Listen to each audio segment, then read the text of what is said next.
It seems like in the past decade or so, a lot of franchises that have had their breakout games become a massive success have gone on to attempt to break into other genres with spin-offs. Minecraft being the most obvious one given the topic of this video, but you can see with other franchises such as League of Legends and more recently Fortnite too. Like obviously the cash cows are still within the flagship titles of those franchises, but it's interesting to see what publishers are doing when it comes to fleshing out the IP when delving into the world of spin-offs. We already covered Minecraft Story Mode earlier on this channel, link up top if you missed it, wink wink, but Minecraft has gone on to try a number of other things to varying degrees of success. There's of course the recently released Minecraft Legends, which is definitely a unique take on the RTS genre, we can say that for sure. There's Minecraft Earth, which tried to jump on the Pokemon Go bandwagon of augmented reality mobile games, but it's also been delisted for some time now. And there's even a second season for Minecraft Story Mode, which judging by the comments in my previous video is at least somewhat better, but is also in a situation where it's been delisted and physical copies are rather rare to come by. So this is going to be the last stop on our Minecraft marathon for the time being, because all the other games in the franchise are either completely unavailable, very hard to find, or just not very interesting at all. However, there was one game that I've heard above all the other ones that I do think probably deserves a little bit more recognition, and that's the game that we're going to be talking about today, Minecraft Dungeons. Minecraft's take on the ARPG genre, taking what you loved with Diablo and then adding the accessibility and the world of Minecraft. Let's get this out of the way really quick. The action RPG genre is my favorite type of game. I grew up playing games such as Kingdom Hearts and Castlevania Symphony of the Night, and when I was a teenager in my early 20s, I really grew to love playing games from the series that started to become really popular, like Fallout, Elder Scrolls, The Witcher, Mass Effect, and one of my favorite series of all time, Dark Souls. These games all had very different styles of gameplay, but the core mechanic of character building and then taking them to encounter enemies in a real-time action-oriented style of combat just clicked for me. Though to ARPG fans, there may be one franchise that you notice that I omitted from that list, one that is often considered one of the first big pioneers of the genre, Diablo. Surprisingly enough, I have never actually played a Diablo game before. And before you get pissed off and write a comment about my thumbnail or how I'm a fake gamer, let me say that I think the reason a lot of people might not like Diablo can be addressed with this game. More on that as we go on. It's weird for me to say too, because taking one look at Diablo, I know this is the type of game that's right up my alley. The genre is something I clearly have experience with, the aesthetic is completely badass, and you can play through the entire game with friends.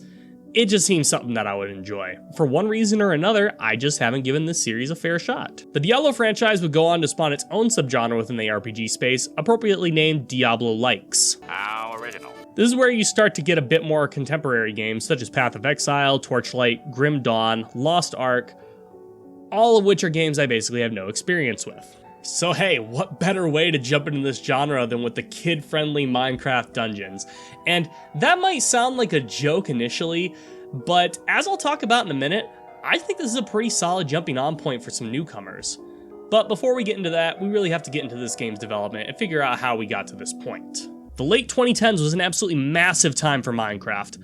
Obviously, the main game was still one of the most played games in the world at that point. Microsoft had just acquired Mojang a few years ago, and most importantly, new games were being developed. This is where Minecraft Dungeons comes into play, but believe it or not, the first inspiration for this game wasn't actually Diablo, but instead The Legend of Zelda. Apparently, this game was originally planned to be a single-player dungeon crawler exclusively for the Nintendo 3DS.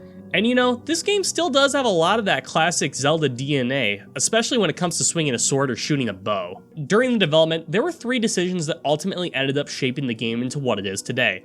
The addition of multiplayer, the intention of making the game a multi-platform title, and the influence taken from games such as Diablo, Torchlight, and even a bit of Left 4 Dead.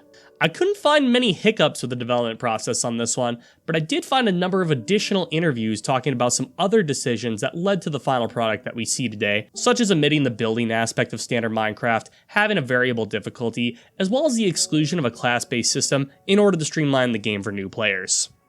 The game was officially revealed in the 2018 Minecon livestream, and gameplay shown off at 2019's E3. Minecraft Dungeons was released in May of 2020 for the Xbox Series consoles, PC, Switch, and PS4, and also in arcade versions for Dave & Buster's restaurants if that's your thing. The game didn't create the biggest splash in the world given the events going on at the time, but that didn't stop fans from really enjoying this one.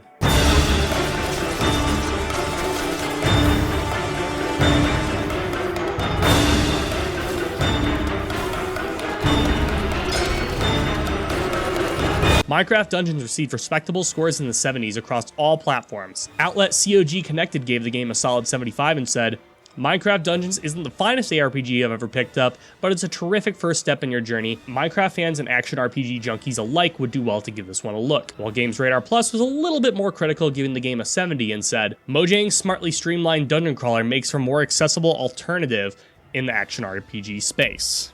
Sales numbers were a bit tricky to find with this one, but I did see that as of February 2022, the game had achieved over 15 million unique players, which you have to imagine that being on the Xbox Game Pass played a large part in giving this game a boost. The game received a couple of nominations for Family Game of the Year, but it came out the same year as Animal Crossing New Horizons, which, come on. That game was partially responsible for keeping a ton of people sane during the early parts of the pandemic. There was no way it was going to beat it. The game would go on to receive a good amount of content post-release, with a number of new areas, enemies, and mechanics added to flesh out the game even further. I'm not really going to be spending too much time looking at what the game was like at launch, since I wasn't really there for it. Instead, just talk about how the package is now.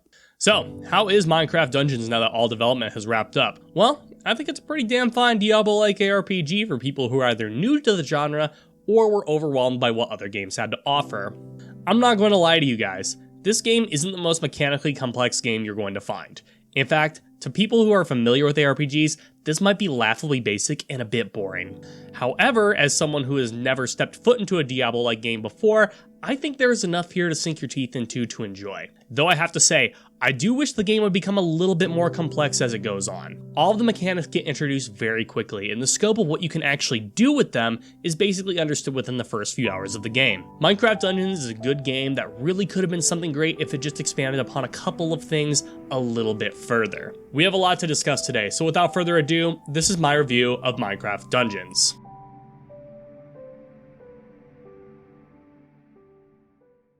You guys always know I love starting with the presentation first, and I'm happy to say with this one that Minecraft Dungeons is mostly a fantastic experience. Let's start with the visuals. They are awesome. This is the way that I want Minecraft to look. Yes, I know, this is essentially standard Minecraft blocks with some shaders, but fuck man, that's all it needs to be. These environments are gorgeous to look at, the particle effects on the abilities flying off aren't distracting, and the animations, unlike story mode, are incredibly faithful to their source material.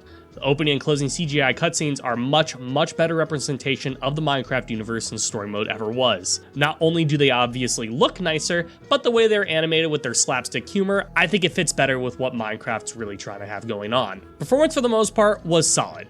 I'm playing on a bit of a higher end machine, so playing with maxed out graphical settings on 144Hz was very obtainable for me, but even some of the people that I play with more mid-range machines weren't experiencing many issues with their performance. I did find a couple of areas where there were some frame drops into the 70s and 80s, particularly in higher difficulties where the screen was swarming with mobs, but this was a very rare occurrence. There was also a few times that the game crashed unexpectedly. I experienced a couple of crashes within the levels themselves, while some of my friends experienced a crash while either sitting at camp or leaving the tower for whatever reason. Not really sure what prompted either, but the game seems to work well 99% of the time. There are also a couple of accessibility options that had me scratching my head, like having menu narration on by default.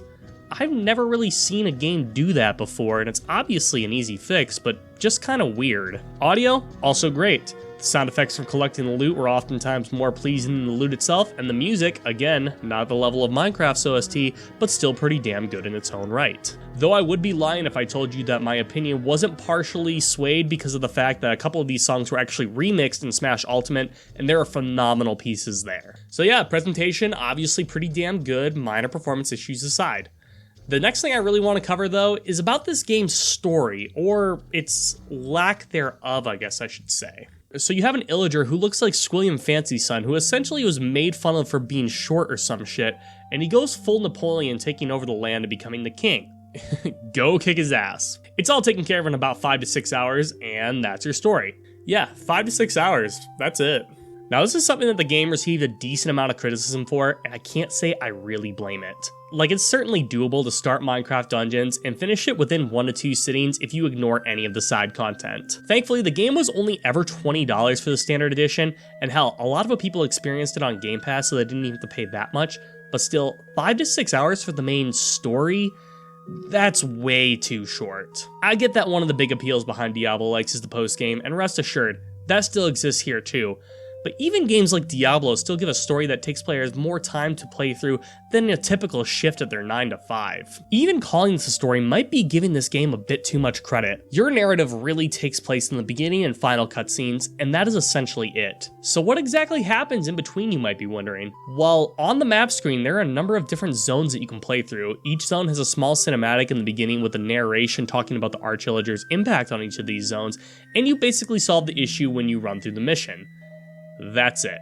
There are no side quests, no characters to really converse with, it's just completing whatever objective you came to do and then unlocking the next zone to do it again. There is some DLC that adds a second arc to the whole thing with this orb that was influencing the Arch-Illager, corrupting other areas of the Minecraft world such as the mountains, the ocean, and the end, but again, there really isn't a ton there. Now this might sound like a big deal to some people, but honestly, I don't think it is. Sure, it would have been cool to have some more events go on in the middle of the game, but let's be real here. No one is playing a Minecraft game for the story.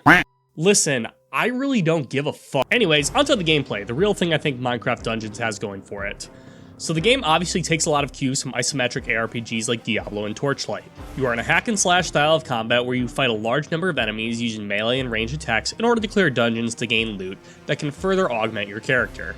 The combat is one of the primary focuses of gameplay, and for the most part, it is very solid. In addition to the earlier mentioned attack options, you will also have a potion to periodically heal yourself and a dodge roll to help you evade attacks. Or at least it should. This dodge roll feels like it was ripped from Dark Souls 2 for how small the iframes actually are, if there are any at all. Which is a bit unfortunate given the sheer amount of enemies you will fight at any given time, making this a less reliable option than you'd really like. And yes, I know there are armor sets that give you more iframes while rolling, however that feels like something that should already be baked into the dodge roll rather than being something you have to get. You'll more than often be fighting a large number of mobs that you'll recognize if you played Minecraft before. Zombies and villagers for melee damage, skeletons and witches to attack from range, creepers to instant kill you, and phantoms which are somehow even more annoying than the standard game. There are also a number of bosses to encounter such as the Endermen, Ocean Guardians, and Ghasts to provide some extra challenges. Though some of the highlights have to be from some of the original mobs that they actually added in this game, such as the plant monsters or the variants of the Endermen. Certainly wish we could see these turn up in standard Minecraft, right? Fuck the mob vote.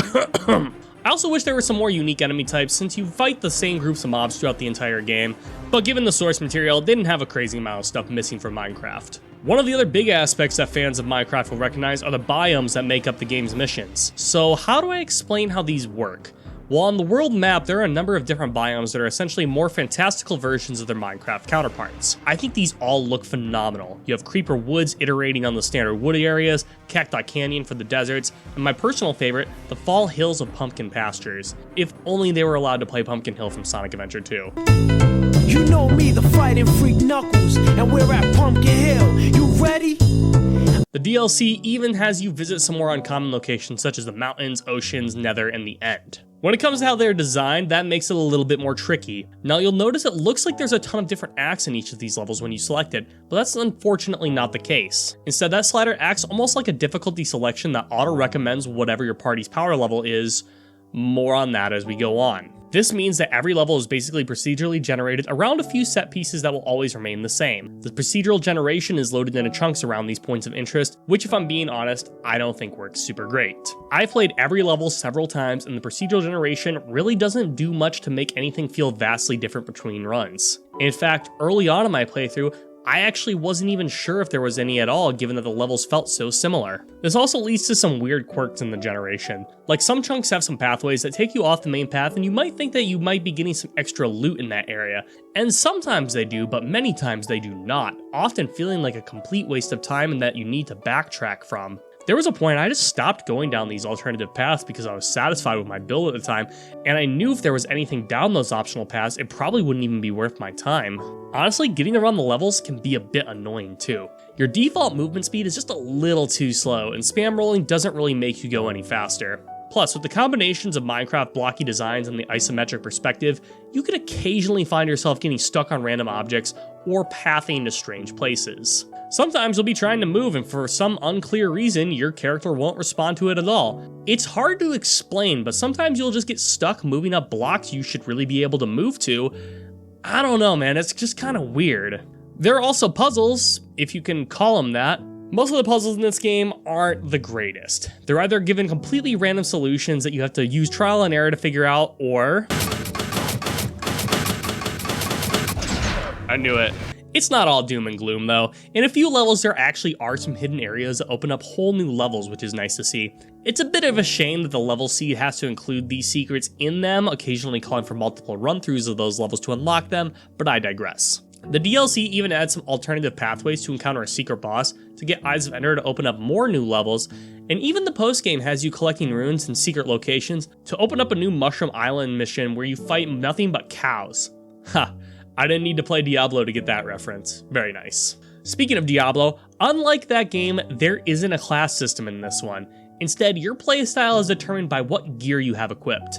Now to some, that might be a bit of a bummer because that is essentially less to work with, but personally, I kind of like this system for this game because of how low commitment building your character can actually be. You are able to use your standard melee weapons, a ranged option with your bow, and can wear armor for protection.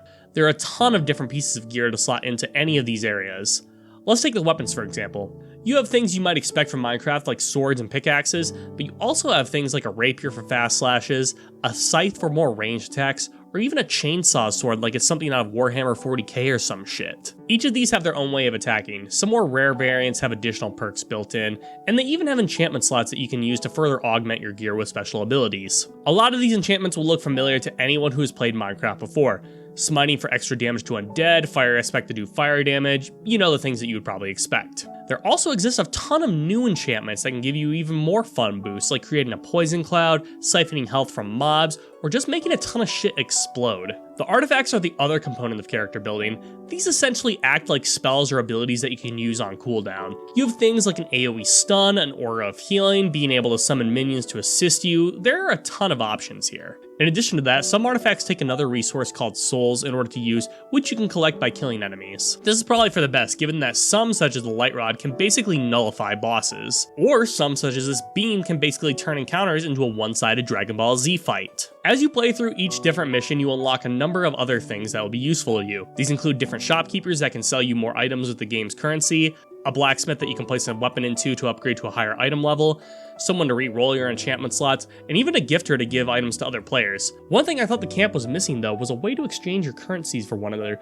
because by the end of the game, gold was far more scarce than the thousands of emeralds I had. Those are the main components of character building though, and in an initial glance, yeah, they're quite limited. If you were to make a chart and put Diablo in the middle when it comes to complexity, and Path of Exile over on the side of more complex, you would find Minecraft dungeons in the complete opposite direction. In fact, in the main story, you can pretty much forego putting any thought into your build in favor of taking whatever is the highest item level the game gives you. I'd recommend doing that initially to get through the main game, try out some different weapons that you might not normally use, and to unlock the next highest difficulty, since that's where I believe the game really starts to come online. Now, once you reach the second difficulty, you are given plenty of new items and enchantments to work with, and you'll need them because mobs pack way more of a punch and they're far more plentiful. This is where you actually have to start thinking about your build a little bit, which while your choices are few, you can synergize them to make something very powerful. Let me give you an example. Nearing the end of my playthrough, I had a bow that would automatically shoot 3 arrows whenever I dodge rolled, putting enemies in a bubble while also creating electric barriers and poison gas clouds. I coupled that with this armor that gave me 3 additional rolls, so I was proccing this all the time. On the same armor, I had an ability where my artifacts would activate if I went down to critical health. This would activate my 2 artifacts that would both put a shield around me and heal me. Speaking of mitigating damage, my armor also slowed mobs' movement and attack speeds whenever they were near me and gave me a boost to collecting souls. Not only could I use my souls for my Dragon Ball Z meme beam, but I was also healing with them because the gauntlets that I found had an enchantment that did just that, while also stacking a high damaging attack after multiple strikes, bringing all foes into melee range. Basically, my playstyle revolved into rolling into a mob of enemies, nuking everything, and then getting into melee with some of the stronger survivors since my melee damage was so fast and lethal. This is just one of the builds that I came up with while playing the game, and I was playing with a group that continuously kept finding increasingly better gear and adapting their playstyles as such. And that's one thing I really like about the progression in this game. Since you aren't locked into a weapon or a class or really anything at all, you're able to make whatever build your heart desires as long as you have the components to do so. Maybe you try to make a full-on tank, or something that has a ton of movement and attack speed. Maybe it's someone that focuses on range attacks, or maybe a caster-like character that builds around your artifacts. or someone that has a ton of minions that do your work. Even a healer, there really are a ton of options at your disposal, even if at first they seem very limited. To some people, looking at the character stat sheet for Diablo is about as exciting as filing their taxes. Or looking at the skill tree in Path of Exile is the equivalent of finding your heritage on Ancestry.com or some shit. Minecraft Dungeons is simple, to the point, but there's enough here to really get something out of. Just that simple difficulty increase took the game into something that I thought was fine, something that was passable, into something I thought was actually pretty damn good. Unfortunately though, the third difficulty, the highest one, which is Apocalyptic, doesn't really add a whole lot of new stuff to the table. Just some more mobs, some slightly better gear, and the challenge remains about the same. So you might be wondering if there's any incentive to really go beyond the medium difficulty at all, and that's kinda tough to say. By the time you finish default difficulty, you will have played through all the levels of the base game, and maybe have found a couple of the secret levels too. Picking up the rest of the secret levels and doing the DLC is where I think you should jump in with adventure difficulty, since you'll be experiencing new content while furthering your character build at the same time. Just note, you can always do the DLC on default difficulty if you want, but I really recommend waiting until adventure so you get that extra challenge. When it comes to what you will really experience with the apocalyptic difficulty though, you will probably experience most of what the game has to offer at that point, which the only thing will be finishing up whatever levels you need to, and then furthering your build even more. By the end, there really isn't anything in the game beyond the final difficulty to test you as a player, which may be a bit disappointing. This is why I'd really only recommend pushing through the apocalyptic difficulty if you are the number go up type of person, since you'll be the one that gets the most out of it. Everyone else, I'd say it's up to you, but you won't be missing much outside of a grind to completion. There are a couple of other side modes worth talking about too. Now you have daily challenges that are essentially random levels that have some modifiers like giving enemies certain enchantments, or giving the player an extra perk of some sort. There are also ancient hunts, which by sacrificing gear you don't want, you create a random dungeon that you can use to farm gold, gilded items, and fight exclusive boss variants. I think this mode is pretty good, but just wish the currency payouts were a little bit higher. Lastly, and my personal favorite, you have the tower mode, which acts like a roguelite. This mode is really good. If it was fleshed out a little bit more, I'd honestly say it would be better than the main game. Really. Pretty standard roguelike stuff. Every floor is a different challenge, you get a reward of your choosing between rooms, and you have some bosses to encounter along the way. It's good, and the rewards you get from clearing it are honestly pretty busted. Seriously, just do this as often as you want if you want an almost guaranteed way to get the best item the game could possibly give you at the time. The only problem that I have with this mode is that there's only one tower layout per week. Apparently they aren't even randomly generated anymore and just cycle through previous ones, which is a bit of a bummer. As much as I would like to run this mode over and over again to continually get the best gear, it just gets progressively more and more boring as the layouts don't change every single time I play it, and I have to wait a week if I want something new. Of course, playing through this game with a group of friends is also another highlight, as you all have something you're actively working on. You can help each other by trading items, or maybe just fuck around in the camp doing stupid emotes that you got from the battle pass.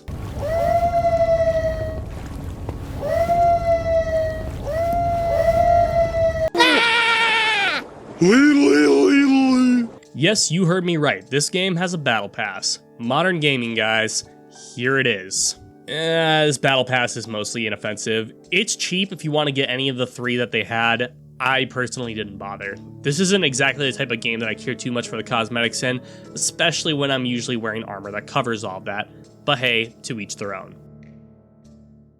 If I can really describe my time playing Minecraft Dungeons, it would be with this bell graph meme.